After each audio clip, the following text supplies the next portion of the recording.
ये कहानी है दो दोस्तों की जो कि एक छोटे से गांव में रहते थे। एक बार वो दोनों किसी काम से शहर गए और वापस अपने गांव लौट रहे थे। उनके गांव तक पहुंचने के लिए उनको एक घने जंगल से होकर के गुजरना था और जब वो उस जंगल से गुजर रहे थे तो एक दोस्त को प्यास लगी और वो पानी ढूंढने के लिए रास्ता भटक गए। थोड़ी ही देर बाद शाम हो गई और रात होने ही वाली थी। तो उन दोनों की नजर एक गुफा पे पड़ी जो कि पेड़ों से घिरी हुई थी चारों तरफ से। तो उन्होंने सोचा कि यही जगह ठीक है रात बिताने के लिए। तो दोनों ने कुछ लकड़ियां इकट्ठी करी, उस गुफा के अंदर गए और आग जला करके वहां पे बैठ गए। रात का वक्त था, गुफा के अंदर आग जल रही थी, बाहर बिल्कुल अंधेरा था और कुछ जानवरों की आवाजें आ रही थी। तो उन दोनों में से जो एक दोस्त था वो अंदर ही अंदर डरने लगा, क्योंकि उसने भूत प्रेतों की बहुत कहानियां सुनी थी कि रात के वक्त जंगल में कुछ भयानक आत्माएं भटकती हैं और अगर उनको कोई ऐसा भटका हुआ आदमी मिल जाए तो उसको नहीं छोड़ती। तो जब उसने भूत प्रेतों की बात अपने दोस्त से करी तो उसके दोस्त ने हंसते हुए उससे पूछा, क्या कभी तूने किसी भूत को देखा है? तो उसने कहा, नहीं मैंने तो नहीं देखा, लेकिन मेरे कुछ जान पहचान के लोग हैं जिन्होंने देखा है।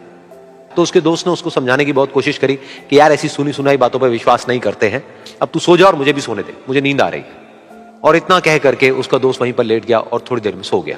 लेकिन वो जो अंदर से डरा हुआ था वो लेट तो गया, लेकिन उसको नींद नहीं आ रही थी। उसको लग रहा था कि शायद यहां पर कहीं कोई है जो छुप करके कहीं से उसको देख रहा है। उस आग की वजह से कुछ परछाइयां बन रही थी वहां पर पत्थरों पर, तो उन परछाइयों को देख करके भी वो डर रहा था। फिर कुछ घंटे तक ऐसे ही चलता रहा। फिर उसके बाद में क्योंकि वो थका हुआ था तो उसको नींद आ गई। लेकिन नींद आने के कुछ देर बाद ही उसको एक सपना आया। सपने में उसको एक बहुत ही भयानक परछाई उसकी तरफ बढ़ती हुई नजर आई। अब जैसे जैसे वो अंदर से डरता चला जा रहा था, वो परछाई उसके और पास आती चली जा रही थी और बड़ी होती चली जा रही थी। और उस परछाई में एक हाथ उसको नजर आया जिसके बड़े बड़े नाखून थे, और वो हाथ उसकी तरफ बढ़ता चला गया और उसके गले तक पहुंचने ही वाला था कि तभी वो डर करके एकदम से उठा। फिर उसने अपने दोस्त की तरफ देखा जो कि सो रहा था, उसको पकड़ करके जोर से उठाया। फिर उसने अपने दोस्त को बताया कि उसके साथ में क्या हुआ। तो उसका दोस्त फिर हंसने लगा। फिर उसके दोस्त ने उसको कहा, अब अगर दोबारा से तुझे वो परछाई दिखे तो तू वही कहियो जो मैं तुझे कह रहा हूं कहने के लिए, फिर देखते हैं वो परछाई तेरा क्या करती है। तुझे अपने अंदर ही अंदर बोलना है, मैं तुझसे नहीं डरता, सामने आ। तो उसके दोस्त ने वैसा ही किया।